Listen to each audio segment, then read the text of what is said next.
everyone. So excited to be here. I say that every day, and it must be true. And with that said, this is our live stream today. Our focus word is attitude. I'm always honored and privileged to have Dave Snell with us and Jason Jurado, and two really quality individuals who are good people. And I always put that at the top of my list when I work with people and bring people together, because that is something that really is the foundation for everything that's important, especially trust and confidence. With that said, chat's wide open. Always look forward to comments. Try to keep us as relevant and directed as possible and provide as many quality takeaways to justify everybody's time, effort, and resources. With that, I'll turn it over to Dave. Dave can kind of share a little bit of wherever he's at and catch people up, as well as maybe first thoughts on attitude. Dave? Hey, Don. Hi, Jason. It's great to be back again. As always, it just seems like the time flies by between. I just look forward to coming back. Nothing really big going on. Like I talked to Don a little bit before, just some new clients coming in. Just by connecting on LinkedIn, actually, with just some emails and hellos and how are yous, and it's just the power of that network of how we can share how we can complement each other, and I think that's translated very well into how we do here. Transitioning into what today's word is, and I personally am appreciating the increased sunlight. Sunrise today was 5:50 and won't go down till 8 o'clock tonight. And it just allows me more opportunity to get my running in and have a happier day. My attitude changes during the summer, definitely. Well, that's important. And, I think what it says is everything's relative and conditional. As things change, naturally, you need to change. And sometimes for things to change, you need to change first. I think the other element is you don't know the gestation period from the time you do something to the time it comes back and serves you in some way. So, I'm starting to get more referrals. I'm starting to get more introductions, and I think it is consistency that people get to know you, become familiar, trust you, and that lays the groundwork for the foundation of things to come, where more people are shooting right at the top and aren't going through the beginning or the middle and then end up at the beginning again all the time. So, Jason, what's your thoughts on attitude, a little catch up on yourself, and how you see that really supporting efforts going forward? Hey, thanks, Don and Dave. Great to see you guys again. It's always wonderful to join the community and conversation here. I love this word. I love the conversations that we've been having, and I love the conversation today. I think it's going to be great. I want to get a definition out of the way before we get into this, just to kind of put it on there, because attitude, mindset, focus, I think those all align, and I think that can come into our conversation today, possibly. But a quick attitude can be defined as the way in which a person views and evaluates something or someone, a predisposition or a tendency to respond positively or negatively towards a certain idea, object, person, or situation. So it's those glasses. How are you seeing your world? How do you envision things? And I'll share, talking about how I'm doing my business. I see clients one-on-one, and I also do like group meditations and walking meditation and a forgiveness class that I do here on LinkedIn. And, I offer these other things free, the group stuff. I want to give back to the community. I want to share what I know. And realistically, I also want to grow my business, and get my name out there and to be in front of people, because that's how we grow, is getting in front of the right people. Well, as an example of attitude. So I've been doing this free walking meditation for a year.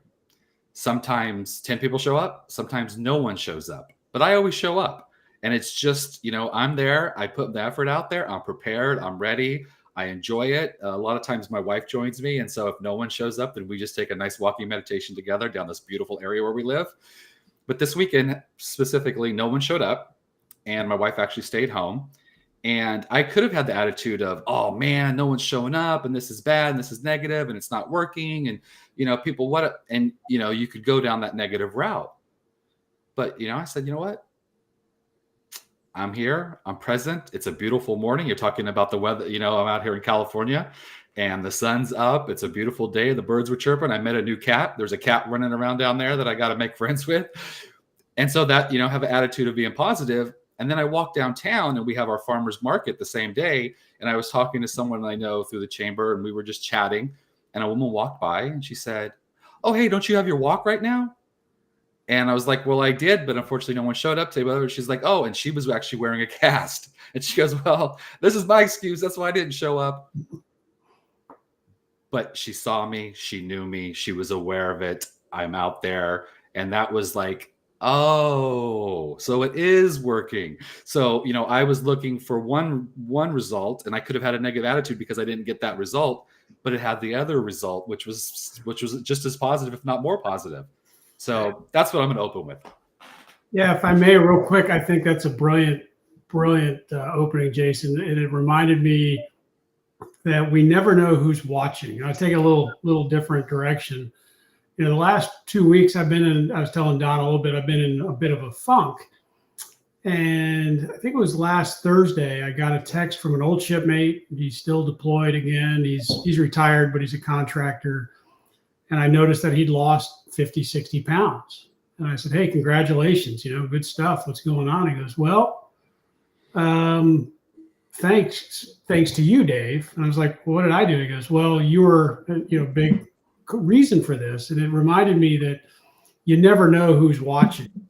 You never know what is going to come of what you've done, because right now somebody could be looking through my window or watching this or seeing me run every day or when I do run and say, well, I see that guy out there and he's doing it. And when he came back to me with, well, you inspired me to do this, I was like, well, I haven't talked to you in a little bit. What do you mean I inspired you? He goes, oh, I've always looked up to you. You've always been this or that. I was like, I'm glad he sees it because I don't always see it. But it was that lift that I think, Jason, you kind of felt here of, I didn't really feel like doing it. I did it anyway, and someone saw me.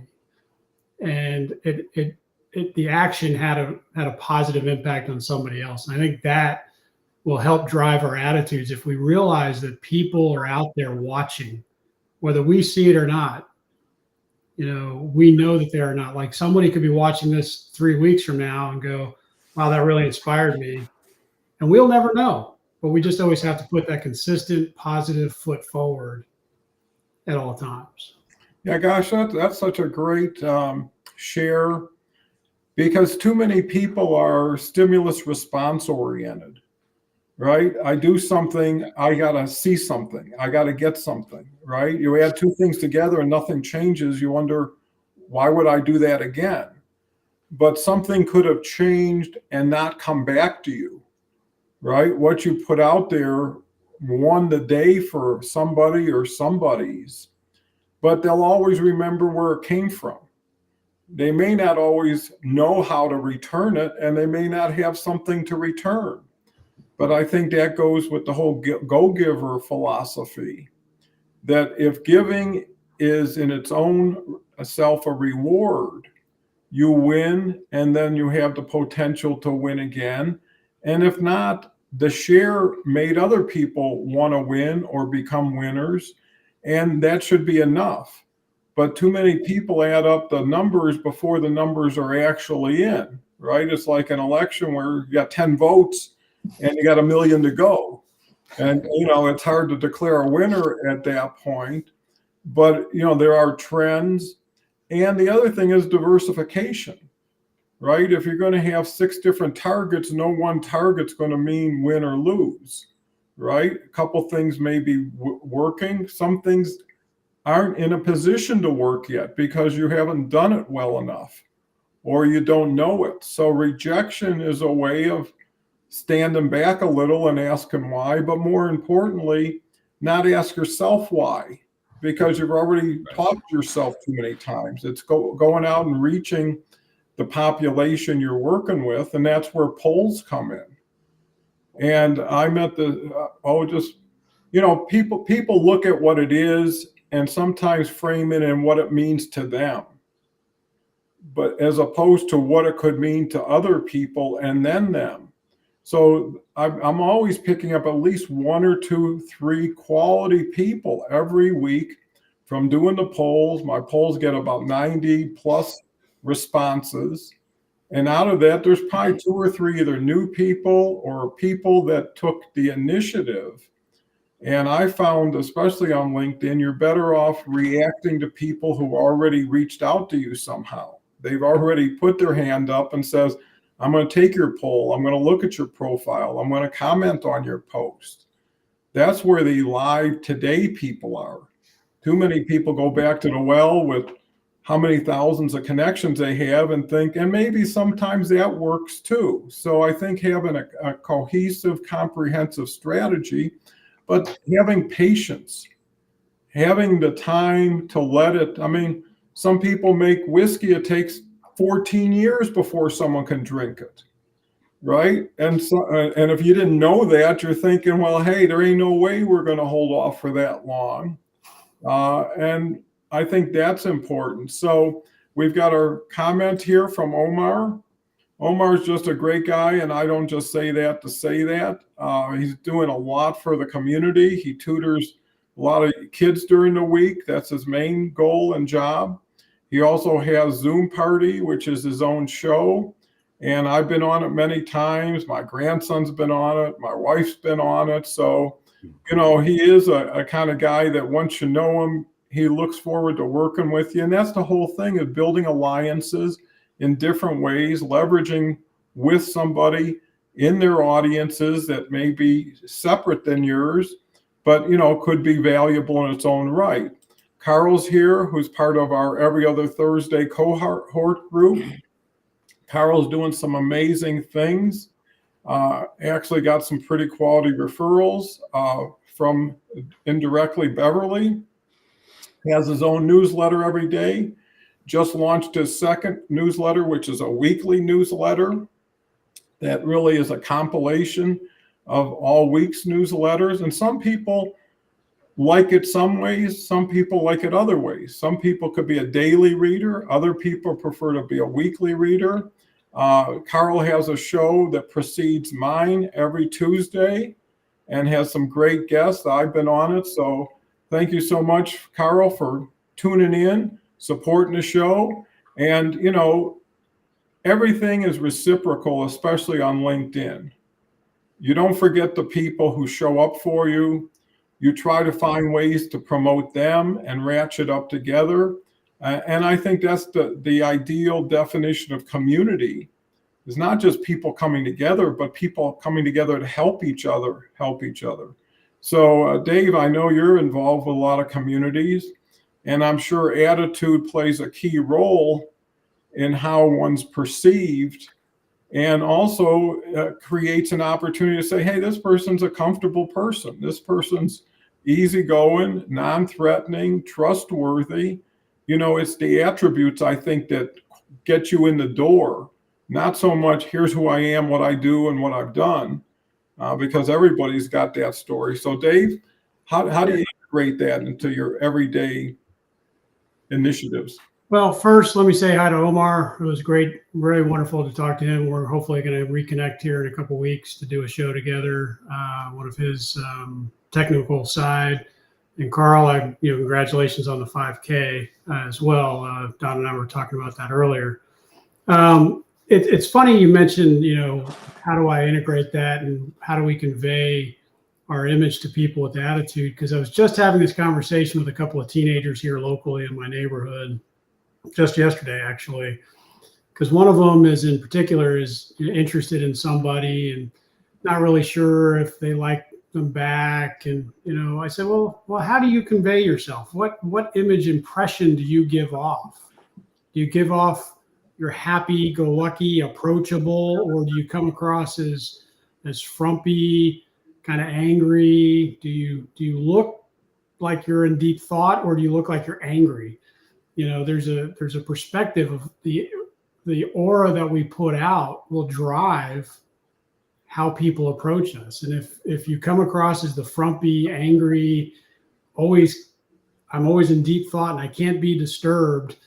In the military, there was always the joke of if you look busy, the old George Costanza thing, if you're always walking around and just writing something or looking busy, people will leave you alone. And if that's what you're looking for, great. And at the same time, if you want to be friendly and approachable, what are you trying to convey? What are you trying to get people to think of you? Do you want to be friends with people? Well, then you're going to have to put on a little bit of an air of excitement about your day. That frumpy, angry, don't disturb me look really drives people away, and you're not going to find happiness through that approach. And the way we dress, I talked to the kids around here again about that.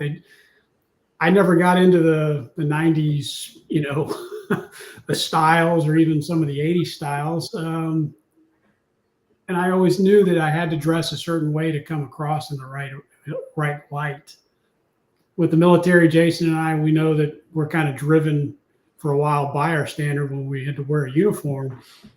But when we're not in uniform, we have to convey the right attitude about what we think of ourselves outside of that uniform, outside of work even, and how we approach life. Are we happy, or are we going to be, pardon my language, pissed off at the world? Mm-hmm. Well, I think, you make a great point, because there's always been that saying, dress for success. And most people apply it to your clothes. But a lot of it is how you show up on your appearance. How do you smile at someone genuinely? The key is being authentic, because people see through that. If you dress like a person you never would be, you're just really looking worse for it, right? People want to see. You could dress like a bum and have a big smile, and people may still want to approach you. But Yeah. if you dress in the finest Italian suits and look like an ass, I'm not going to approach you. Well, you're right. And another thing is your mode of interacting has to match your dress. Yeah. Right. You dress in these expensive suits and you look down at everybody and you got your nose up in the air. It's a whole different approach. And I think the key is how do you open doors instead of lock them? How do you make people want to talk with you? And I think a lot of it is staging. You can't get to the end before you've at least gone through the middle. And it's easier just to, in my business early on, I always said to the people on the floor, make a friend and then make a sale, or at least you have a friend you made. But at least you won something and you influenced somebody in a good way. Because most people think you just want my money. You just want my time, and then people guard their money and guard their time. When you're the first one to offer your time or your resources to somebody. And I think it's being open to opportunities. Well, this person's having a hard day. Well, maybe make a special accommodation that isn't your typical way of dealing with people. Or really just become more human in a world that's getting more AI and more robotic and everything else, because that's where most of the challenges people have is finding ways to be happy. Before it was like, how do I get affluent? How do I make money? How do I get this? Now it's like, how do I maintain my attitude? And it's harder and harder because of the options, because of the access and the availability, that people are out there like a buffet line and they never give anything back. And if everybody's holding back, there's nothing for anybody else. So, Jason, I know you're out there and this is right in your wheelhouse as far as, how you treat people, how you support people, especially in the mental health area. Right. And it's getting easier in some ways and harder in other ways, because most people are looking like add hot water and you're done, right? It's 1, 2, 3 and you're on your way. That doesn't always work. Jason? Yeah, to that point, we my mentor always said, it's not a do to someone process, whether it's neurolinguistics, hypnosis, all the stuff I'm trained in. People might come to me and say, "Oh, well, just hypnotize me and change my life." And it's like, well, that's not quite how it works. There's going to be some work to do, and there's going to be some discovery. And so, to your point, yeah, definitely that add hot water thing. It's something where it's a kind and loving conversation, because people do want the beauty of it. I'm going to stop for a second. The beauty of it is we talk about attitude. And when you change your attitude from "I don't need any help, I'm going to do this myself, I'm going to figure it out, I'm going to just keep grinding, I'm going to whatever," to "I need some support, I need some help, I need to figure it out," that's a huge step. And so I don't mean to diminish when people make that step, because that is a huge step. We make light of it because we talk about, the understanding of what it's going to take to make that change. But someone having the attitude of someone, I need some help. That's a huge mindset change. And so that's a beautiful thing. Talking about attitude, focus, mindset, how it kind of all aligns. We're talking about how we're seeing our outside world change when we change our inside world, right? So what our attitude is, how we present ourselves, whether it's physical, mental, emotional, and that's the reality. And that's the thing is, you change inside, the outside does change. So if you're walking around with an attitude of everyone's out to get me, guess what's going to show up in your life? Everyone's going to be out to get you. And if you have an attitude of people are supportive, it's a wonderful, peaceful universe, you're going to see more of that show up in your life. So your personal attitude is going to change your world. And a quick personal story about how we influence people with our attitude is I was in retail leadership for 25 plus years, running stores, area manager, trainer, stuff like that. And I forgot how infectious my attitude could be. And depending on, I've had anywhere from 20 to 200 employees in a building at one, staff total. And so it touched a lot of different people. And depending on my role, I would be in the office more than I was on the floor. I'd be in the floor more, back and forth. But there'd be times when, maybe I got that call that said, "We need you to do 20% more with 10% less payroll." And so I was not having the best attitude about the business at that time. And I'd have to go on the floor to get something done or to do something. And I would be radiating that attitude. And my team would pick it up. And it would infect them. I think someone talked about being infectious. It infect them to where it would reflect back to me, and I'd be like, "Uh-oh, you did that. You have to shift your attitude because your world now has shifted to something negative, and that wasn't your intention." So if we can see that how our attitude is affecting not only our lives, but those around us, we can shift and make things better for all of us. Yeah, those are great points, because everybody's been put in situations that you have to do things that aren't aligned with anything you believe in. There are things that have to get done, and it's your responsibility.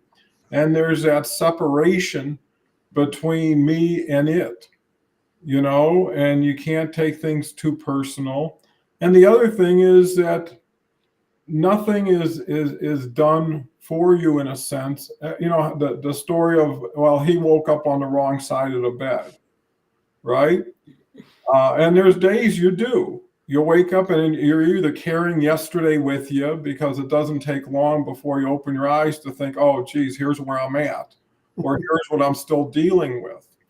And I think Jason and Dave deserve a lot of recognition and appreciation, because they work at getting themselves prepared, right? I mean, if you're not thinking right, maybe it's time to meditate. Maybe it's time to exercise. I mean, you can change the channel, or you can accept a channel.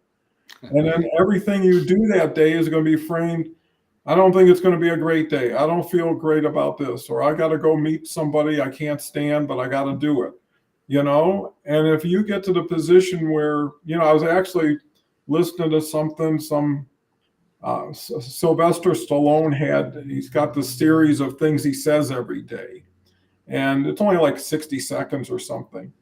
And he said, it doesn't matter what other people think of you, it's what you think of yourself, right? And people who are too busy thinking about you don't have enough going on for themselves to have to deal with it. And I think the other thing, and we talk about this, especially with not only attitude, but mental health, is how many people forget how important they are to so many people and don't even know. Dave had a story earlier, how important they were or how pivotal they were.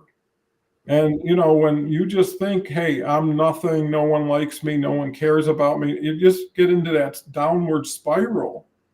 And all of a sudden it becomes even worse. And other things Stallone said is you either look at everything being a miracle in life or nothing being a miracle in life. Right. And it's being humble. It's coming back to your roots and understanding nature is free, whether you're a billionaire or somebody on the street, and laughter is something you can have as much as you want, whenever you want. So I think it's all how you program your day, how you program your mind, and then how at the end of the day you say, I did better than I thought of with what I had to work with, right? Maybe you only lost half as much. Maybe you only got frustrated less time. I mean, so you got to give yourself credit for even the things that could have been better, but also could have been worse. And then the other thing, is what did you learn from it? They say it's not as important how many times you fall, it's only important how fast you get up, right? Because you're going to get knocked down, you're going to find yourself in positions, and that's assuming everything is on the up and up. Sometimes there is injustice. Sometimes you have been taken advantage of or something happens to you. Well, how do you brush yourself off, get back in the game, and feel good about that? So I know, Dave, you've been involved in, and as you grow and you have more experience, you have more perspective and context. It's much easier looking back than looking forward. How do you continue to evolve and make yourself a better person every day? Well, I start off with two things that you guys both mentioned: meditation and movement, exercise. And as I go through those evolutions every day, whether it's walking or running or in the gym, or if it's just a couple of quick deep breaths to ground myself, or if it's a guided, dedicated meditative period, I always come back to, what have I learned from an experience? What is it that keeps me going in a positive light? Okay, we can get knocked down, and Stallone's comments, it's not how hard you can get hit, it's how hard you get back, fast you get back up, like you said. I would just add to that, it's how fast you get back up and learn what it is, the lesson is that you're supposed to take from that. Whether it's the right lesson or wrong lesson, what do you learn from it to improve for the next time that the hit comes? Okay, I can see the swing coming, I can see the fist coming at me. I know it's going to hit me unless I do something different. I learned to move, to juck and jive, if you will. So I learned from my mistakes, I've made plenty of them, believe me. It took me a long time to learn a couple of those lessons. And as I've evolved in the last 5 years, I've said, okay, here are the lessons, and how can I help other people not go down as deep as I did mentally or physically, emotionally, whatever, so that they can get the same lessons out of it earlier than I did. Because I don't want anybody ever to be where I was. I try to tell my family, it's, if you can learn earlier, you can pull out of the depression. You can pull out of the negative cycle earlier, so it doesn't get as long or as deep of a depression in your life. And to Jason's point, I think the word that came to my mind as you were talking, Jason, was leadership. And leadership's an ever-evolving process, and our attitude drives how people follow us. And it's that greater aura and the universe reflecting what's around you.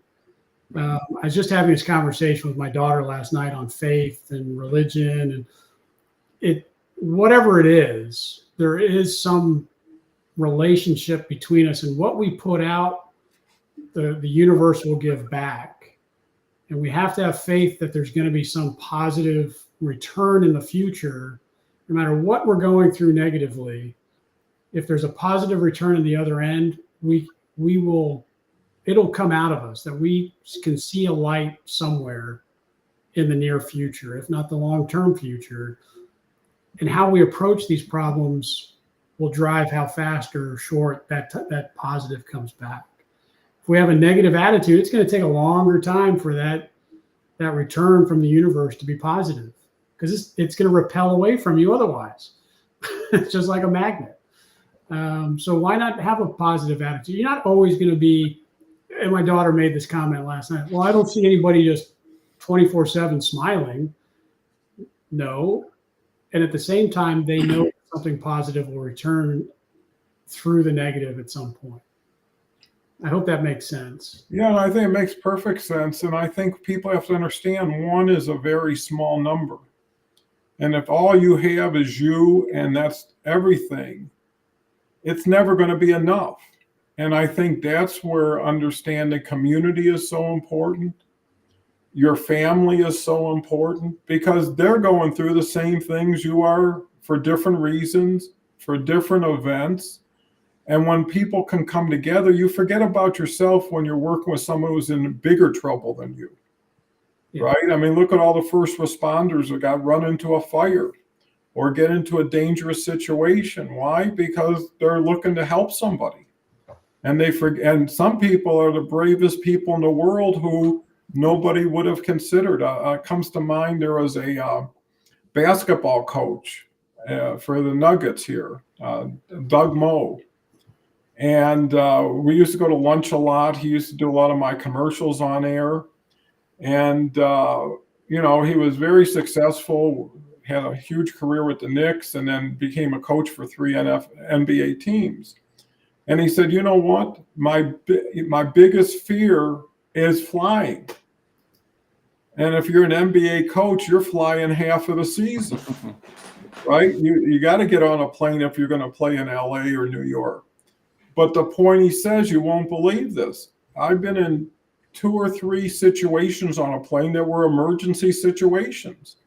One time I looked out the window and the engine was on fire, and I talked to the stewardess and said, no, I talked to the captain. She said, well, look out the window.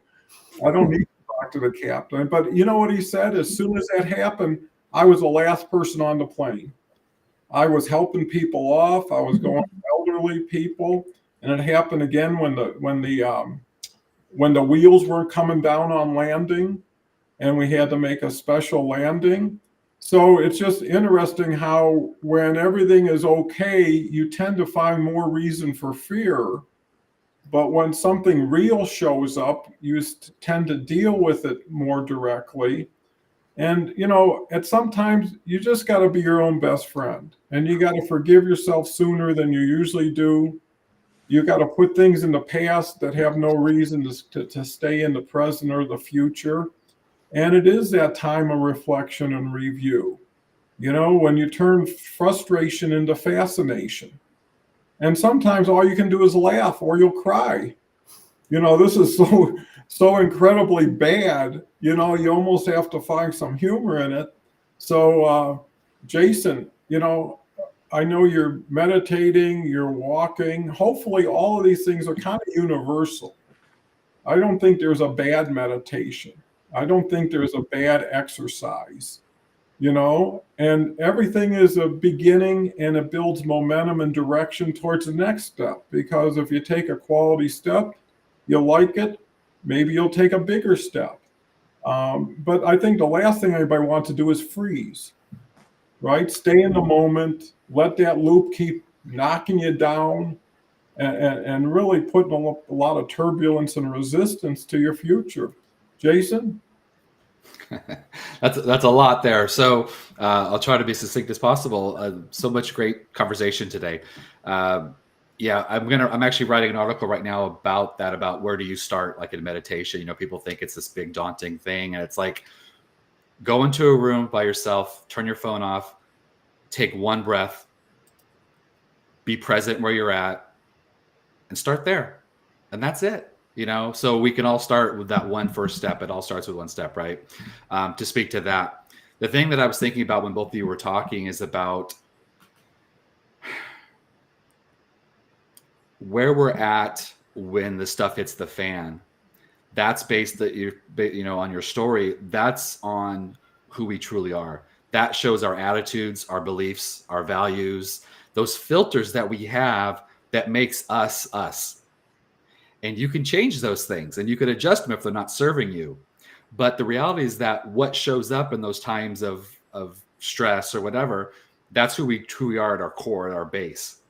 And if you have a very positive attitude, if you know that you can handle things, if you feel comfortable and confident, when the stuff hits the fan, you're going to respond accordingly.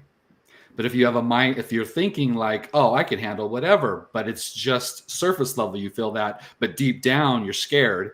And that's why you put that image out to the world, like you're a tough guy, as we say, there we go, as we say, when it hits the fan, you're going to respond a lot differently. I've shared that I've been in some situations in the military that the guys that you thought were the toughest and biggest and baddest were the ones to cower down. And the guys that you thought that were maybe a little, squeaky guys that didn't really, not the toughest guys, they're the ones that stood up and really showed up when the stuff happened. It was a quick little thing. I'm a disc trainer as well, DISC. And, we talk about your disc profile is, and this is paraphrasing it, but basically it's how you show up under times of stress. It's your default. So if you're very fast paced and you're very task oriented at your core, when the stuff hits the fan, you're not going to probably be the nicest person to people because you're going to be like, let's get it done. Let's go. But that's at your core, so that's something to look at and be aware of as we talk about attitudes is what are your core beliefs and values? What's your attitude towards things? Because when and if something shows up stressful, that's how you're going to respond. Yeah. And I think too, is you got to be able to give yourself a timeout. Yeah. There's a point where you say, hey, listen, I'm better off getting a good meal, taking a walk and coming back to this. Because it's not going away today and it's not going away tomorrow, and that's how I dealt with some people, family members or friends who passed away. And I came to the conclusion, I'm not going to overcome this in a day. This might be a lifelong process. So allow the lifelong process to play out, because how would you ever get ahead of anything? How would you ever make something right that wasn't, and you can't. And you shouldn't do what you can't do because it's not going to achieve anything. So it's really, how do you make lemonade out of lemons most of the time? Right. How do you do the best you can under bad situations? How do you try to work with people who aren't very workable and you can't seem to penetrate them? And sometimes you just leave them with a kind word, right? Or say, hey, let's talk about this another time. Because at the end of the day, you're the only person who has control over you. You don't have control over other people. You don't have control over situations that you're not involved in directly. And accept that. And I think there's something to knowing, hey, I'm not everything to everybody. I'm not the do-all, the end-all. And that's, nobody is. And I think people have these false perspectives because there's a lot of idol worship out there. There's a lot of people making $100 million a year who are awful people. And I never want someone to say, I want my kid to be like that. It's really, and if you have kids or you have family members that you're supportive of, all you want them to be is healthy and happy. Right? If they say, hey, I'm happy doing what I'm doing, if they're cutting hair, they're mowing lawns, hey, they found what their happiness comes from. It's only through being unrealistic. Well, I want $100 million, but I don't want to go to work. Well, if you could figure that one out, you'd have something. But, how do you just take what you have and make it a little bit better? The whole idea of minimalism is to have less things that have you. Where now it gives you focus. I was listening to this book, The Algebra of Wealth, and the person decided everything that doesn't support my core interest, I don't want to deal with. And they're at a position where, they got someone who goes shopping for them. They got someone who does landscaping. They add up as I picked up 6 weeks a year of stuff I didn't care to do that I could find somebody else to do. He broke down, hey, get in your car, go shopping, walk around, come back. That's 2.5 hours. Why not just order online, have it delivered?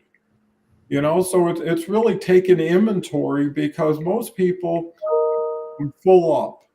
They've reached their capacity as far as time, as far as energy, as far as resources.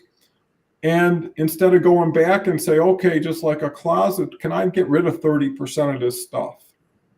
And maybe take a little bit of a hit, but give me some breathing room, give me some extra time. And how comfortable are you? And I think the other big point is, at what point does it take to make you happy? Could you ever be happy under the circumstances that you're working with? And I think that's where you got to say hello to certain things and goodbye to other things to make room for those. And nobody wants to be that guy who says it's not working for me anymore, or what we had was great, but we're not going to have that anymore. And do we want to take a life that has less meaning, less value, because we're afraid to step out of our comfort zone that's making us uncomfortable, instead of cutting a cord? So that's exactly when you need a community, where you need a coach. Because sometimes they might say, well, listen, it ain't always them. What are you doing and how are you doing it? And if you can reflect and say, yeah, you got a point there. And that's a beginning. So Dave, I know you're always motivated to help others in different ways. What have you learned over time as a way to have a toolbox you can go into and find something to help you out? I think as you were talking, it occurred to me to be cognizant of our thoughts and where it is we think we're going to find happiness. The word happiness came up in your last talk there just a little bit too many times for me to go, well, happiness is a big term, that we always look for external gratification from or for our happiness. And that can drive your attitude to how you approach your current circumstance. So I'll be happy when, I'll be happy if, I'll be happy when something happens externally, when I move to Florida, when I get this job, when I get rid of that boss, or I marry the love of my life, I'll be happy then. But those are external factors that we can't control, and someone else has a decision-making process that will affect us. So if we can't be happy with what we have, where we are, who we're with or without, then we're not going to truly find happiness, because happiness comes from inside, and that will, again, happiness inside will externally be conveyed to others around us, that universal reaction from how we approach what's making us happy. And I'll just tell you a quick story. I remember going to see a therapist. And I said, well, I'll be happy when I move to Florida. I'll be closer to friends and family, and I'll have a job I want. And he said, oh, what if it doesn't work out? Well, I don't know. I don't know.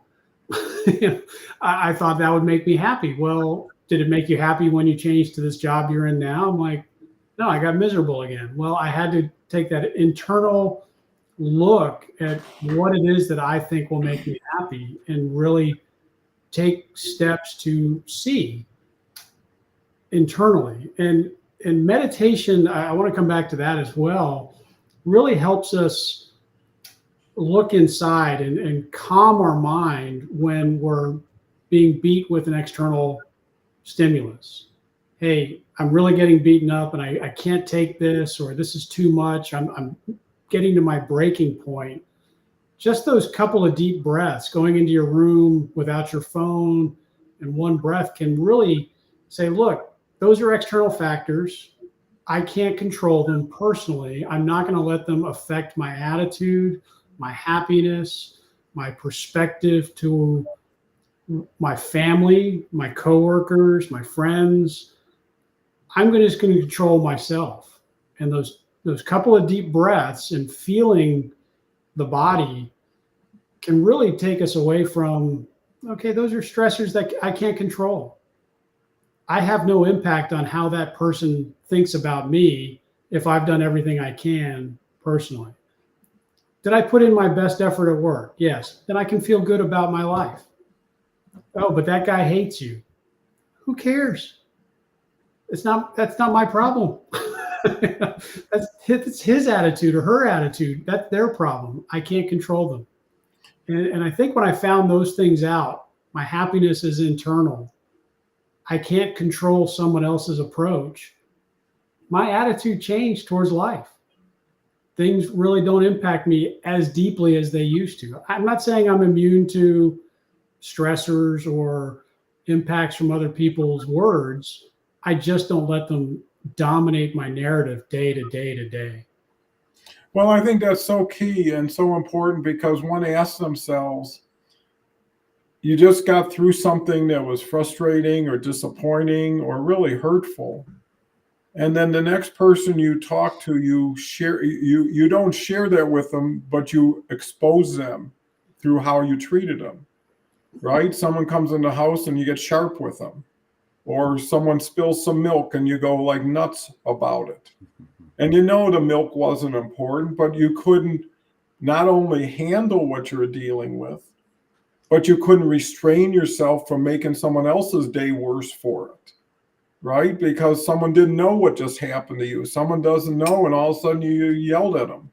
So somehow you did something, and all of a sudden now you got that issue that isn't controllable, and now you created an issue with somebody that didn't deserve that. And eventually, after 47 years of marriage, I learned early on that a yes will get you another yes down the road, and a no will get you another no down the road. So if someone says, can I go to shopping and do this? No, we can't afford it and we don't have enough time. Okay. And then your turn comes and, hey, I want to go fishing today with the guys. Well, I don't think that's a good idea. And pretty soon you're trading in a smaller currency, as opposed to saying, hey, this person had nothing to do with it, leave them alone. Or switch channels as fast as you can and be the better person that the person who hurt you wasn't. Leslie's Flowers is here. Always glad to see Leslie. Leslie mentioned she might even come out to Boulder and we'll have a chance for lunch, which would just be fantastic. Leslie has Mind Over Matter on Mondays, has Think and Grow Rich on Fridays. Also is very, very generous with her support of other people's shows and always supports it and produces it. Leslie says, is this easier for men than women in general to turn off thinking one thing and choose another way to think? It could be. I think it's not so much gender, but how advanced you are in your thinking. Right? There's men who do great things all the time because it works and it makes them feel better. And there's men who do awful things. And maybe that even gives them some thrill in an awful way. But everybody's a one person. Life isn't easy, but there's a saying, tomorrow never comes. Right? It's only today that matters. And the past is something you can learn from, but you can't go back and change. Leslie comes back with Lucy and Ricky Ricardo. That's how they used to define us. We've probably done about 50 shows together and was instrumental in helping each other along the way, especially live streaming. I believe Leslie's first live stream was with me. So great to see you, Leslie. And if you don't know Leslie, you should. Jason, coming up on top of the hour, I think, one good thing about this program is all of our experiences and all of our education has had significant value. By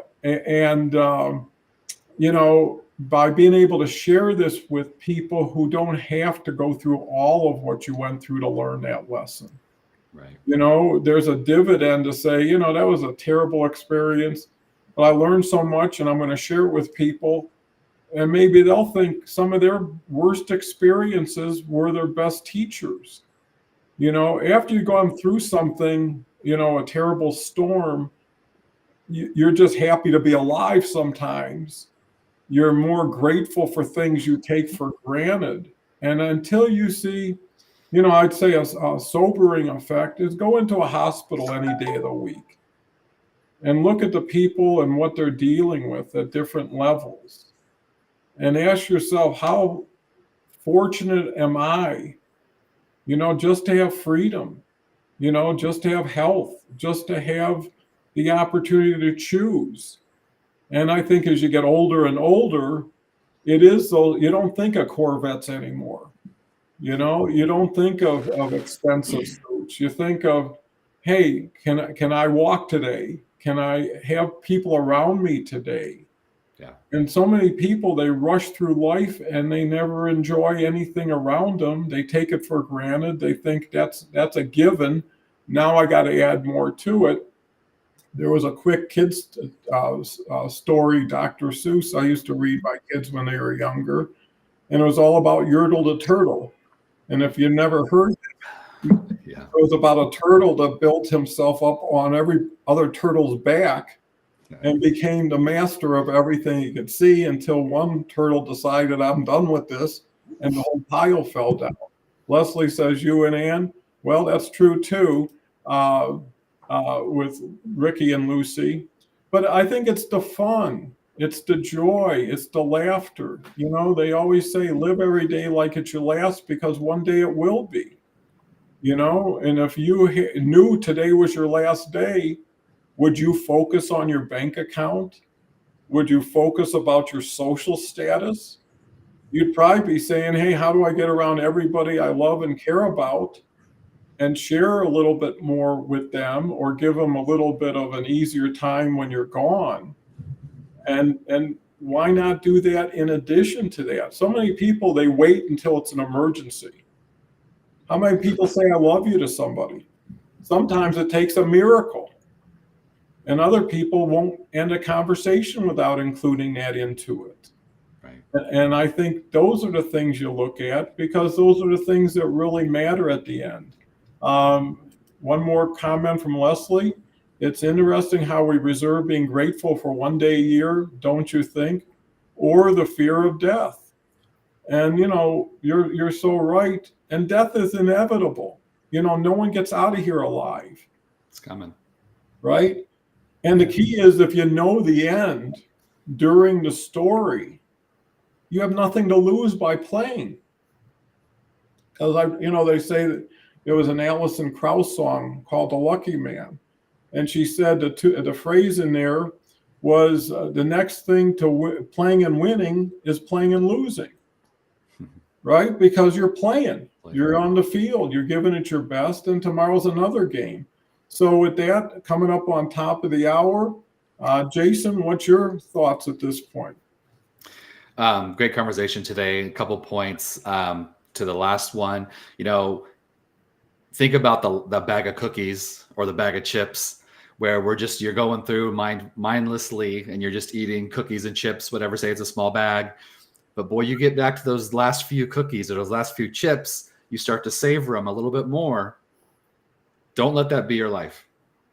Savor every cookie, every chip, every day of your life, because that is your life, is that every moment. And we have that mindset. We talk about attitude, right? The attitude that it's always going to be there until it's not. And then you start looking at it. And the last thing I'll leave with is, I think it's John Kabat-Zinn, his book, and the title is "Wherever You Go, There You Are."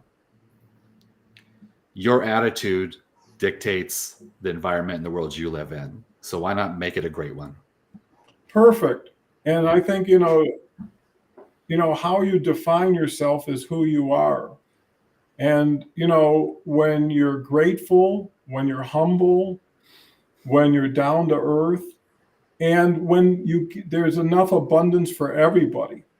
Right. It's the people who covet everybody else's stuff. Or said, my neighbor just bought a new car, mine's 5 years old. I'm at a deficiency now. Well, is that how you want to keep score? Right. Will a bigger car really make you happy? The last thing you just bought, I think, to Dave's point, was that the end all and do all? Because life is a continuum. It's not an outcome. Yeah. So you got your new Lincoln this week. What's going to do next week? Right? And pretty soon something that was such a joy becomes an entitlement. And if you lost it, you'd think, wow, now I'm really out of luck, instead of being grateful. And I think, most people have never been through adversity start off with a liability. I know growing up in my childhood wasn't like everybody else's to a certain extent. We were grateful for just having food on the table at times, and understanding and looking around and seeing not everybody was living like us. But once you've dealt with it and found happiness and love within that family, which was more important than how big of a house we had or whatever, later on, you really start to appreciate things because you started at a deficit in a way. The last thing I'd like to say is your past does not have to define your future. Your past got you to your present.